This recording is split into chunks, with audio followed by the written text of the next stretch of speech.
poucas palavras. Um olhar sobre o mundo, a vida e a sociedade, à luz da Palavra de Deus, com Augustus Nicodemos.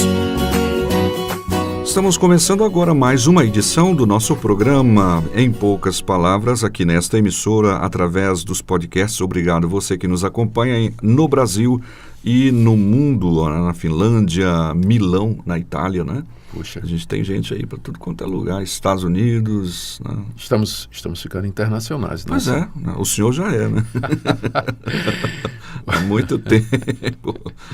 Então, pastor, suas palavras aí de boas-vindas nesse programa. Pois é, aqui recebendo vocês com muita alegria e dizendo sempre da nossa expectativa de que esse programa seja uma bênção na sua vida. Em Marcos capítulo 16, versículo 17 a 18 está escrito: "E estes sinais seguirão aos que crerem. Em meu nome expulsarão os demônios, falarão novas línguas, pegarão nas serpentes, e se beberem alguma coisa mortífera, não lhes fará dano algum, e porão as mãos sobre os enfermos e os curarão. Sinais, milagres e prodígios, crer ou não crer?" Tema do programa de hoje, tendo como ponto de partida a pergunta do paraibano Eduardo Souza. Paraibano é na minha terra. É, exatamente, está lá, conterrâneo. Pastor, o Eduardo então escreveu: "Olá, Natsan, e olá, reverendo Augustus Nicodemos. Eu tenho uma grande dificuldade em aceitar milagres, quer seja aqueles das igrejas neopentecostais, quer seja de amigos reformados, que dizem ter passado por experiências que podemos categorizar como tal. Isso faz de mim menos crente? Obrigado, grande abraço." É o recado, pergunta do Eduardo, baseado nesse texto aí. Eduardo, seria interessante saber qual é a dificuldade que você tem em aceitar que Deus hoje pode interferir na realidade humana de maneira sobrenatural, curando uma pessoa, dando um livramento extraordinário, ou enfim, fazendo qualquer outro ato que é acima do normal ou sobrenatural, como nós chamamos. É claro, você vai encontrar muita gente defendendo que Deus hoje faz todos os milagres que ele fez e que estão registrados na Bíblia. E, naturalmente, nós temos alguma dificuldade com isso, porque é claro que muita coisa miraculosa na Bíblia tinha um caráter histórico e que estava ligado a uma etapa da história da redenção. Por exemplo, ninguém espera que Deus faça o sol parar outra vez, que abra um mar para uma multidão passar, que durante 40 anos ele derrame pão do céu para sustentar um povo. Ninguém tem essa expectativa, né, de que Deus levante um homem com a força de Sansão outra vez. Então, nós temos que reconhecer, de fato, que existe um caráter temporal e transitório em muitos dos milagres que Deus já fez.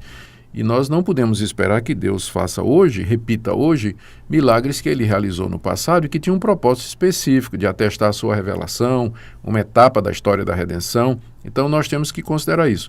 Mas, por outro lado, também eu creio que seria ir por um outro extremo você dizer que Deus hoje não faz milagre nenhum. Porque nós temos o recurso da oração.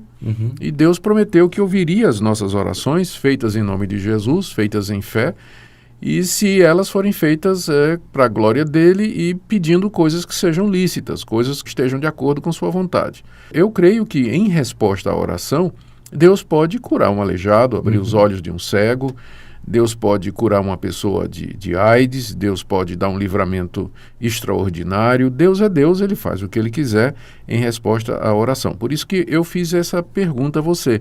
Seria interessante saber qual é a dificuldade que há na sua cabeça, que lhe impede de reconhecer a possibilidade de que Deus hoje pode agir de maneira sobrenatural. Agora, a não ser que você, de alguma forma, foi influenciado por um pensamento que nós chamamos de deísmo e que tem origem no racionalismo e no iluminismo do século XVIII.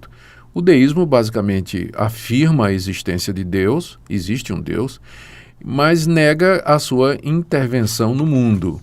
Diz que Deus criou o mundo mais ou menos como uma máquina, né? um relógio, né? Um relojoeiro, deu corda no mundo e deixou o mundo funcionando sozinho. O mundo, então, seria um sistema fechado de causa e efeitos, onde os efeitos têm todos uma causa natural, e, portanto, não há lugar nem necessidade de admitir a interferência de um ser externo ou de alguma coisa externa ao sistema do mundo, né? Então, nessa visão deísta, realmente não há milagres. Mas aí nós vamos ter um problema.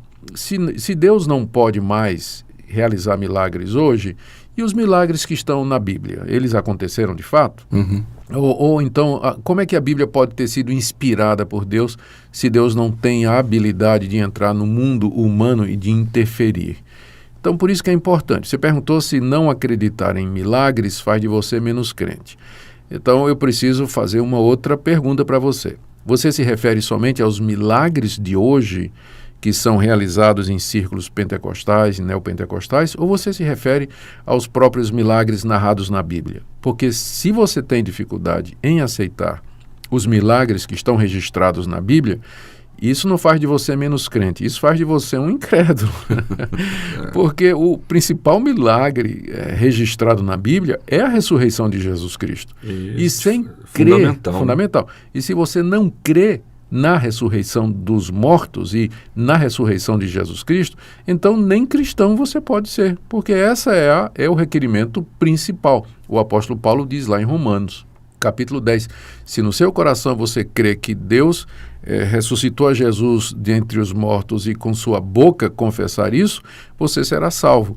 Ora, se você não crê na ressurreição, né, então nem cristão você pode ser. Então a minha pergunta é essa: você não crê nos milagres da Bíblia ou você simplesmente tem dificuldade em crer nos milagres neopentecostais de hoje? Se a resposta é que a sua dificuldade está relacionada com os milagres neopentecostais de hoje, então, bem-vindo ao time. Eu também tenho muita dificuldade em receber como genuínos aqueles milagres, entre aspas, que são realizados nessas convenções, nesses cultos e nessas reuniões, simplesmente pela razão de que eles se tornaram a razão de ser de muitas denominações. Eles acabaram virando o centro do ministério de homens que parece que não pregam a palavra, a única coisa que eles sabem é ungir, pedir bênção e geralmente condicionado a algum benefício financeiro, né? Veja só, os milagres bíblicos, eles estavam todos relacionados com a pregação da palavra de Deus. Eles eram como que sinais ou provas ou evidências de que Deus estava por detrás dos profetas, de Moisés, de Samuel, de Elias, de Eliseu, de Paulo, de Pedro, de João, que são os nomes principais que realizam milagres na Bíblia, não é? Deus, através das mãos deles, fez milagres extraordinários com o objetivo de atestar a realidade da revelação e da palavra que eles estavam falando. Mas hoje você não vê isso. As pessoas fazem milagre por fazer milagre. É como um fim em si mesmo. Um fim em si mesmo. Não há nenhuma reunião de cura marcada com antecedência na Bíblia, porque os apóstolos e profetas eles não sabiam quando iam curar. Isso estava na mão do Espírito Santo, que guiava soberanamente a vida deles. Os profetas e apóstolos e homens de Deus na Bíblia, eles não tinham controle sobre o dom de curar ou sobre o poder do Espírito Santo para curar. Eles dependiam da vontade soberana do Espírito Santo. Mas hoje você vê esse pessoal marcando hora, marcando dia. Fazendo propaganda. Diz, venha que você vai ser curado. Me mostre na Bíblia onde tem isso, né? Os apóstolos, por exemplo, dizendo, olha, amanhã dia tal, quarta-feira à noite vai ser a noite da libertação, traga seus problemas que nós vamos aqui curar. Não tem isso, né? Porque os milagres eles não eram um fim em si mesmos. Aquela passagem que foi mencionada, né, Marcos 16, ela diz assim, estes sinais hão de acompanhar aqueles que creem. Meu nome expelirão demônios, falarão novas línguas, pegarão em serpentes, se alguma coisa mortífera beberem não lhes fará mal, e se impuserem as mãos sobre enfermos, eles ficarão curados. Eu creio plenamente que Deus pode fazer isso hoje. Mas essa passagem não está dizendo que todos os crentes farão todas essas coisas em todos os tempos. Ou que eu terei que ficar atrás de serpente para pegar, porque a Bíblia diz que eu creio, então... O bebê veneno, né? O bebê veneno. Então, eu creio que Deus pode fazer esses... O que o texto está dizendo, essa passagem de Marcos 16, é que a igreja é a comunidade dos que creem no Senhor Jesus Cristo e que Deus atua através dela. Então, há períodos em que Deus parece ter interferido mais sobrenaturalmente. Na época dos avivamentos espirituais que nós lemos na história da igreja, há relatos de intervenções extraordinárias de Deus, mas depois longos períodos sem que isso de fato aconteça. Então, eu não creio que todos os crentes têm que fazer todos os milagres que estão descritos na Bíblia. Deus eventualmente pode conceder a concessão de um milagre ou um prodígio, um sinal e uma maravilha para cumprir fins de pregação da palavra e confirmação da sua mensagem, que centra-se na pessoa do Senhor Jesus Cristo. Mas milagre por milagre, se você duvida disso, eu também. Eu não creio que esses sinais e prodígios anunciados por esses curandeiros, eles de fato são coisa de Deus. Como eu disse em outro programa, Deus é misericordioso e pode atender a orações, mas eu tenho muita dificuldade em crer no milagre pelo milagre. Eu poderia dizer, por exemplo, que essa passagem que nós lemos de de Marcos, falando sobre essas situações, em situações extremas, Deus ainda está comigo em todas as situações. Por exemplo, eu estou pregando, ensinando e vou enfrentar uma série de situações que podem ser impedimentos e que Deus está comigo me livrando de tudo isso. Sem dúvida. Claro, esse tem que ser a aplicação da passagem. Veja qual é a implicação de você ler essa passagem de uma forma literalista. Está dizendo aqui, estes sinais hão de acompanhar aqueles que creem. E aí vem a relação, expelir demônio, falar língua, pegar em cobra, beber veneno e curar doentes. Eu faço uma pergunta, você já fez isso? Você que está me ouvindo? Você já pegou em cobra e não morreu pela dentada? Você bebeu veneno e não morreu? Todos os doentes sobre quem você impôs as mãos, você já curou? Então, eu sei que a sua resposta vai ser não. Então, isso significa, por esse texto, que você não é crente. Não é isso? Porque o texto está dizendo, estes sinais vão acompanhar os que creem. Então, se os creem aqui são todos os crentes, então todos os crentes deveriam ser capazes de fazer todos esses milagres.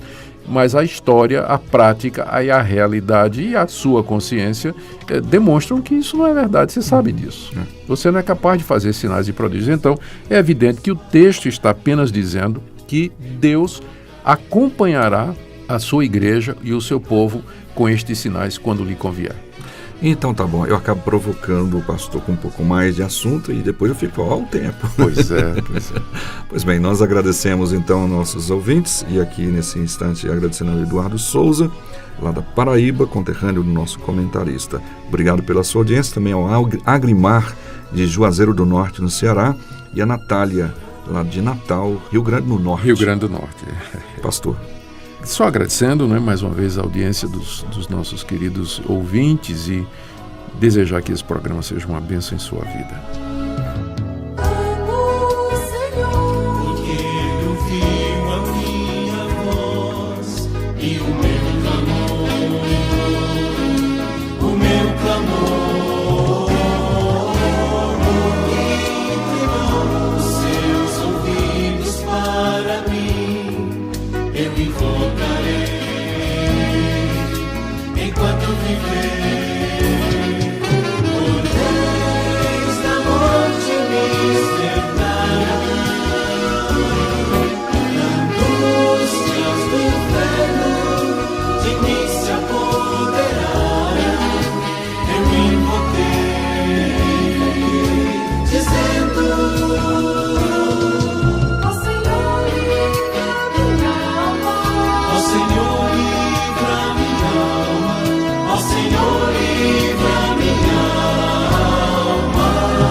Em poucas palavras, um olhar sobre o mundo, a vida e a sociedade, à luz da Palavra de Deus. Apresentação, Nadson Matias. Comentário, Augustus Nicodemos. Um programa da Primeira Igreja Presbiteriana de Goiânia, Rua 68, esquina com 71, Centro. Visite o nosso site www.pipg.org.br.